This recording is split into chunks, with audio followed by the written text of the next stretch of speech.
Hey there, happy holidays. Sound engineer Alex Contel speaking. The Critical Nonsense team is off for the holidays, so today we're going to run one of our most listened episodes of the year, 248, Correcting People. We hope you enjoy it.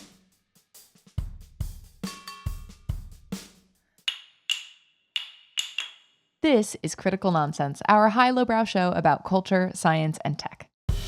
This week, I asked Joey about correcting people. Guilty. Woo! Friday. This is what a Joey sounds like. And this is what an executive producer and many hit wonder Jess Vander sounds like. Hi, this is Jess. I do believe you just did a mashup of Rebecca Black's Friday and Justin Bieber's Baby. Well, I didn't know I had such talents. Look at you. I mean, you know, hits. when you have the gifts, it's important to lean into them. You've got I the say. gifts. You've got the gifts. Side note, Becky has been rewatching Grey's Anatomy again, which she told me at the beginning. I mean, Putting her on blast. I don't know how many times. It's like just like a thing that she goes back to occasionally. And before she started this time, she's like, "Just FYI, I'm going back." I was like, okay, great, good luck. And she was watching yesterday, and there was a musical episode that they had done at some point that was like, you know, as she said, every show that lasts long enough has to do a musical episode. And I was like, is this show just to demonstrate how many double threat talents they have on the show? Like, was that the goal? Like, where they're just like, good. just so you know, we're good. Yeah, Grey's Anatomy is That's good. all. It's good. I mean, it's not, She but it is. She also told me recently, I can't remember, I think she said she cried the hardest she's ever cried in her entire life when Derek died. Whoa, spoiler alert. Oh, Joey, come on. I mean, sorry Huge for our spoiler. listeners. Huge Yeah. But then he came back to life. So, Okay. Well. or did he? Jess, what do you got for us? Given our house is clear, I will bring to you a single ponderance that has been knocking at my brain's door. I have been always maybe plagued by this issue, but have been thinking about it in the last week, particularly because of a few different instances where I know that someone has pronounced a word incorrectly. And I have tried to decide whether it is in my interest to correct them or genuinely their interest to correct them. As you know, I have many pet peeves. And it could very plausibly be my own.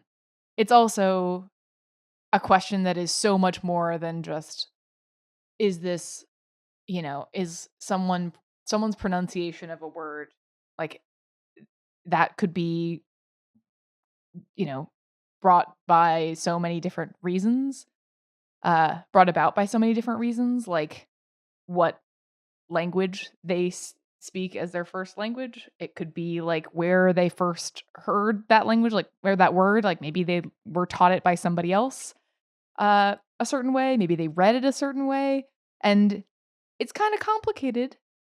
And yet in this work where precision of language can be extremely important, brand and strategy and articulating what you say and infusing meaning into little words, I don't know, it's kind of important. And so I come to you with this question: when is it okay to correct someone?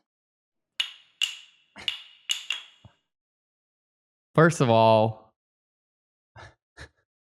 I, as you were talking, came up with the word Vander-ism, which I think is Jess Vander's feelings about vandalism of the English language. Wow. Which you have strong opinions. Strong so maybe we feelings have a about. recurring segment called Vandalism. Right, sure. Yeah, that's a nice way, like a nice punchy way of just saying, Jess, you're a pedant and you are grappling with that issue. But this is all, you also just did one, which is great. You said pedant, but some people say pedant. Oh, yeah. Well, part of Go ahead. I'm like, I can't actually read the phonetic alphabet, so I don't know how to tell the appropriate pronunciation in looking up the word. So, well, what's kind of interesting is I think there's for sure an element of this that is tied to a nerddom, and it actually was the subject matter of a comedy show that I went to, where the comedy show was based on nerd debates. And the debate premise was like, is it good for the world that we have like specific words for things? Like on net, should those words exist? And the few examples that they gave were like aglet for the end of a shoelace, or like droop, which is a single one of the orbs on berries, such as blackberries. Like that is of the droop family, and that would be like a drooplet. Tittle, which is the dot over an I or a J. That technically has a name. And the last one is like punt, which is that little at the bottom of a bottle or a glass. And the premise was like, is this good for the world? And the argument for the nerds was like, yes, it adds specificity. Like there's an origin to this. It maybe is delightful and whimsical. And the opposing argument is like, that's an asshole maneuver. You're being exclusionary, like you're creating excess complexity. Folks for whom English is not their first language, like it's almost a test of whether you can, add even more dumb, nuanced things. And so I grapple with this personally because I'm like, oh no, is this just like part of, my sense of overinflated ego that I'm like, look at these words that I know, but actually is not adding value to other people? Or is there some kind of breaking point wherein actually correcting somebody on a common word or like something that is much more used might genuinely benefit them, and it's not just me being a jerk? I mean, this is disagreeable giverness, right? Like that's what this is like correcting someone is disagreeable, right? And like that's the sort of inhibitor to, if you are someone who is highly agreeable and isn't prioritizing those things, right, tends to be like people who are non-technical for whatever reason, right? Like nerddom is technical. Right. Like that is a part of it. There is a like, whether you're, in love with like the Marvel verse or, remote control cars or, science fiction or whatever, like it is a demonstration of love to have a bounty of knowledge about something. It's like that Japanese concept of otaku, like more than a hobby, less than an obsession, but like bordering right on the edge. Yeah. And so I think the issue is like when it gets like statusy and gatekeeping, that, right? Like, oh, this happens in like NBA fandom, right? Where the term casual gets used as a pejorative among, and it expanded out, but I think it started in NBA fandom where they're like, oh, you're just a casual. You don't actually like watch basketball, or like, oh, Right. that's a casual opinion. Like, actually, this person is way better than the other person. We're in like subjective debates, like things that don't actually have like a right or wrong answer, but they're like, oh, you're just a casual. And so Mhm. those things are like statusy. Like in this instance, in like a one-on-one scenario, like if it is more important to you that the person is right than that, like you're not offering them something that you think would be of value, not a good idea. But like if it is a thing that is like important, or you are concerned that they'll be perceived as naive or uninformed or inexpert in some context because of like a thing that is in reality like not significantly important, of like a mispronunciation of a term, but you know, people focus on unimportant things all the time. Like this conversation is like sort of that, right? Totally. And also, like the things that we collectively have tolerances for, like what is like the importance of whatever is technically correct can shift and also depends on certain subject matter. I mean, I think that's partially why I bring this up, because in the context of our work specifically, it's interesting that even by industry, it can matter how you use language. It's actually, Yeah. a primary skill, I would say, in this field, to be able to wield it when the time calls for it. Um, and it's then interesting, or at least you can have the sort of objective guise of I'm not just being critical. I am trying to, help you with the skill that will advance you in this field. That said, I have to balance that with my own personal proclivities and be like, oh, I should also check myself to make sure that that is where my motivation comes from. Well, it's also, like we spoke at some point, I think, about the book that had come out called Like Actually Dude, which was written by a linguist. I can't remember her name. We can look it up. But the nature of the book is just about how language evolves perpetually over time. In those instances, in the title, like actually and dude are covered in the book along with other things, but those words meant entirely different things, and over time the actual definition of the word evolved, not even just the pronunciation, but that as well.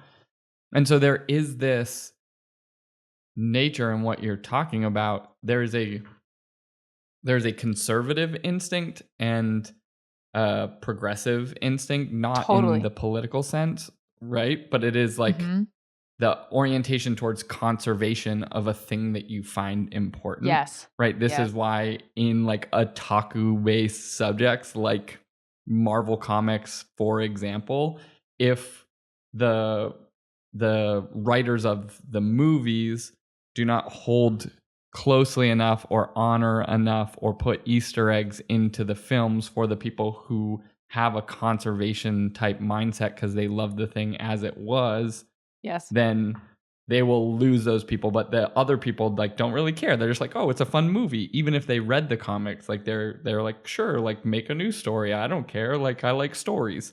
And so if you in the same way, like if I said something, you like baking as an example, right? Like if I brought up a thing about baking and like said something inaccurate, you're like, baking's important, but you don't care about sports. So if I said like a thing that was like you knew was inaccurate about sports, you're like, whatever, yeah, we're calling it a double touch now. Right.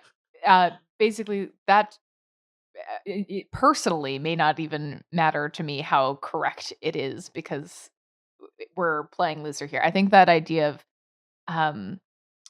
not the political scale of conservatism and what I suppose liberalism, but the sort of Progressivism, yeah. Progressivism, sure. How that applies here is so spot on, and also underlies sort of like how you're like assessing a certain situation is like, is this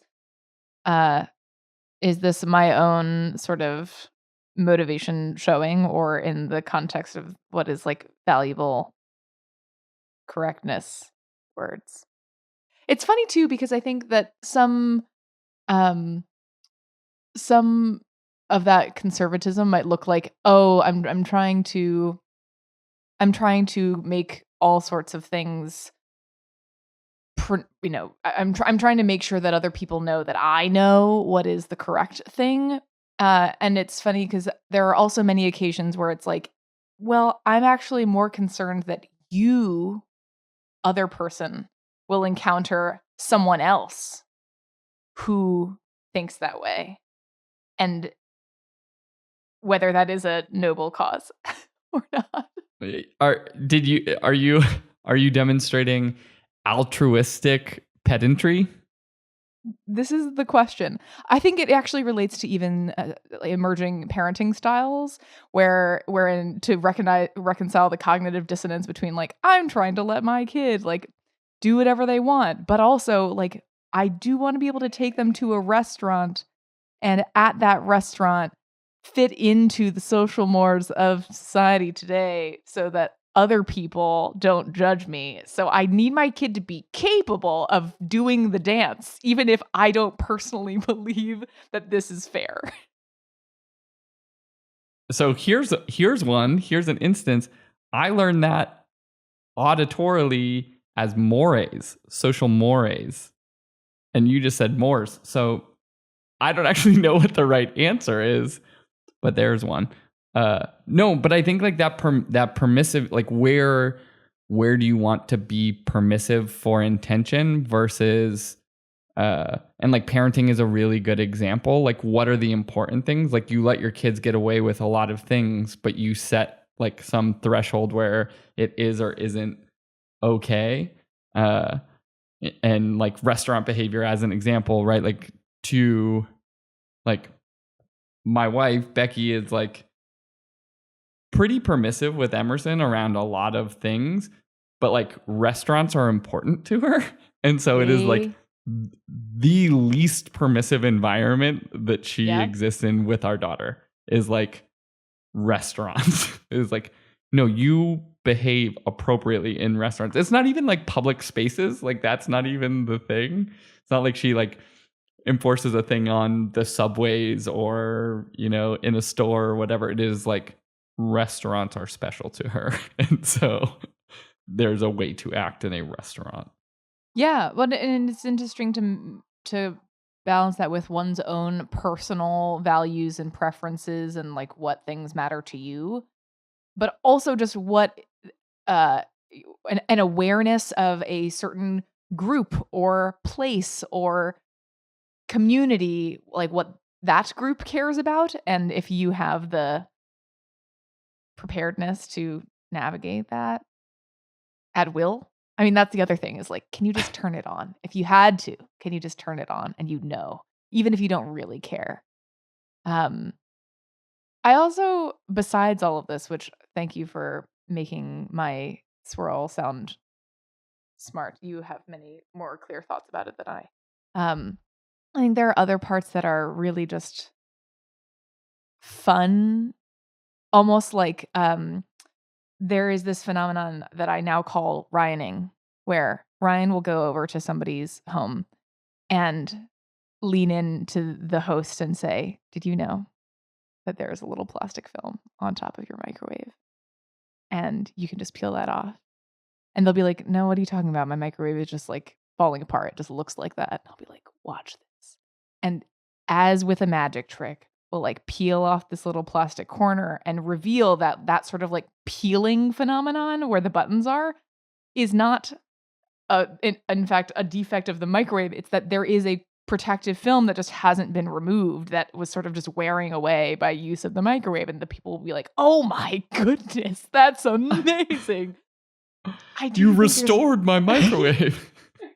There's a little bit of that selfishly in this too, of like, get ready to have your mind blown. You had no idea what I'm about to reveal to you. Yeah, it's also like knowing your audience, like in this sort of narrow set of things you're talking about. Like if you tell me that like I mispronounced something, like we will have like a playful banter, but you would know that I would also value that like exchange, right? Both in like the playfulness of the exchange, but also in the sort of substance of it versus like, you know, will other people appreciate those things? Like it certainly is also case by case in understanding, does someone sit within the sort of similar mindset in a particular subject area that you sit in, which is it like, ooh, but also if they're too close to where you sit in that thing, like if one Marvel nerd says to another Marvel nerd, like corrects them on a thing, then it's a status exchange versus like a value exchange. But if you're a little bit further away, then it can be a value exchange. But if you're too far, then it's pedantry. Now it's just like, oh, let me one up you and show that I actually know slightly more than you do about this. Look at me. Precision propinquity. Yeah, precisely. I will say fun things. One fun thing that I learned recently after following the Merriam-Webster social account, which is truly how many comments they have received where someone is like, wow, whoever runs this account should get a raise because they are producing incredible like word content. It's true.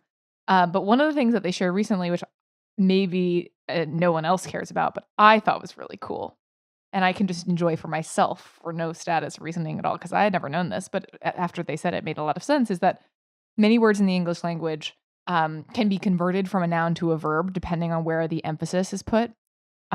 So take a word like contrast, the noun, the emphasis is on the first syllable. But if you put the emphasis on the second syllable, contrast, you've now got a verb. And that's the action version, even though it's the exact same word. And I was like, wow, it's so powerful. I can do with this knowledge. Just think of all the things that I can imagine, all of the different words I can attempt to use and maybe use incorrectly. And then someone can correct me later. And then we begin this cycle. But didn't that just blow your mind? Didn't I just microwave peel your mind right then? That's it. I was trying to think about whether, I think we spoke about this at some point, of like the constructs of like when we talked about like the order of adjectives, that there is like built-in order that we all agree on is a right way to do it, that none of us know the rule. Do you remember when we spoke about that? And I was like, is this one of those where I know that through practice, but I'm unaware of it, or do I do it wrong? Because I think I would still say, like, no, I would say, I think I would pronounce it differently in that verb contract. Like, I don't know if I would. Oh, man. Anyways, sorry. Really I think you put me into. But they're like, to this point, right? You were in a place where you obviously agree that Merriam-Webster knows more about words than you do. So you had an appropriate level of like propinquity to expertise, so that you felt like they could give it to you and it would be a value add. Good versus value. Right. Yeah. But there are other places where it's like you watch, I know you watched like Seth Meyers, like on YouTube or you mentioned it at some point, like his monologues or something, right? When Trevor Noah was on, I did watch a lot of The Daily Show.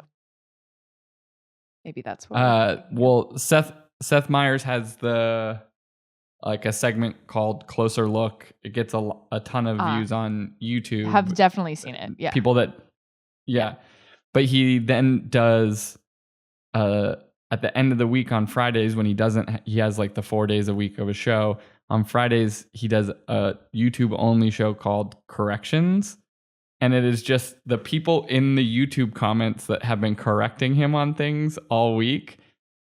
He goes back and addresses them. Yeah. But then it turned into it like a self-perpetuating thing where they're now called the jackals, and they're like perpetually looking for things to correct him on that are intentionally, So that they can in be many cases, there. Yeah. Yeah. To make And their so way in. it's like feeding the monster of this thing where like-minded people can do it. But then in this instance, it became like he likes it. He plays along with them, makes fun of them, but it's like they're his people type of it. Anyways, that's more just an aside of an interesting place where like you can be this type of person broadly, and they're like, oh yes, hello fellow jackal, he said this, but actually the weight of silver would mean that, like I would recommend terrible. watching the corrections because I think you would appreciate Because I would it. like it. Well, that's yeah. That's exactly the thing, is both recognizing the toxic impulse in myself and being able to appreciate, like being able to laugh at it and appreciate that, like, yeah, at times there's value, and at other times it's just very ridiculous, and aren't we so annoying? We, the pedants among us. Do you think that there's like, I'll just ask this open-ended because I was thinking about, I mentioned before, like people versus thing people. Do you think there's a gender split in this like type of actually behavior?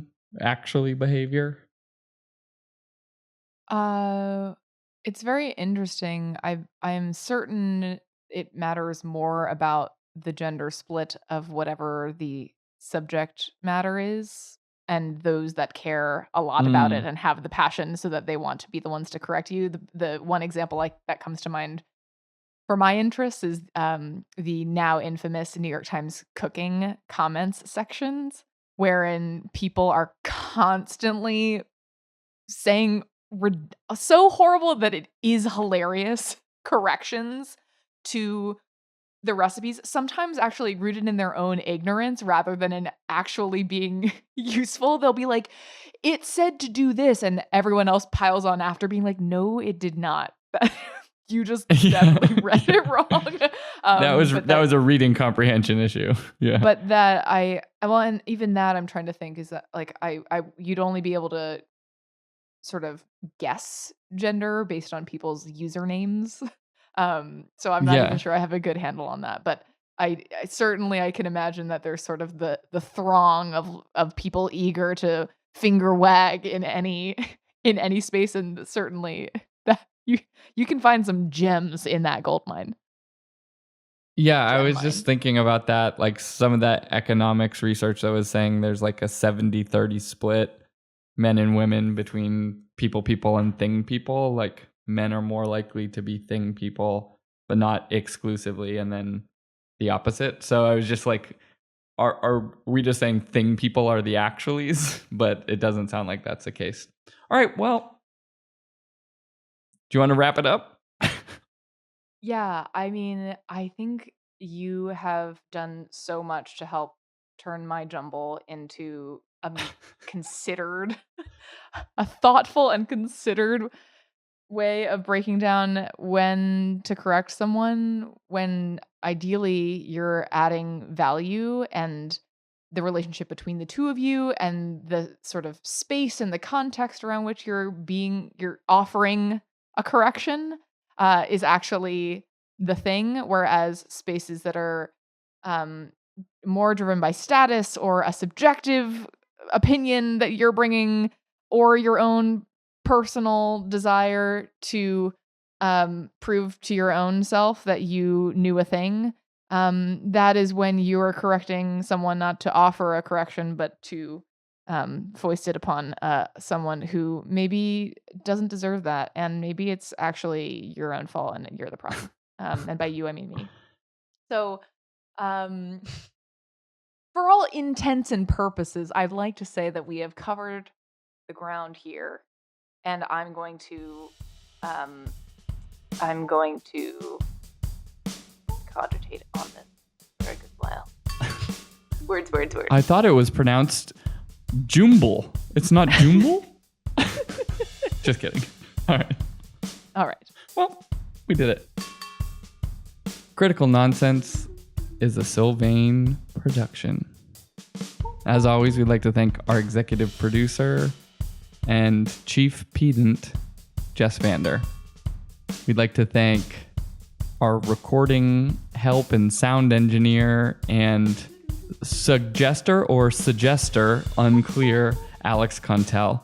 We'd like to thank our programming coordinator and man who is always right about grammar, Les Jacobs.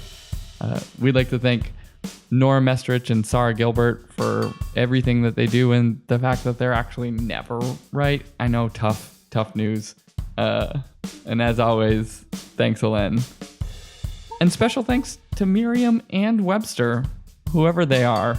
I don't know a whole lot about them, but, thanks for taking the time for making those dictionaries or merging those dictionaries if you had different ones. Appreciative of your work. Unless, of course, you were not good people, in which case I would say, actually, no thank you, Miriam and Webster. And with that, love you, mean it, bye.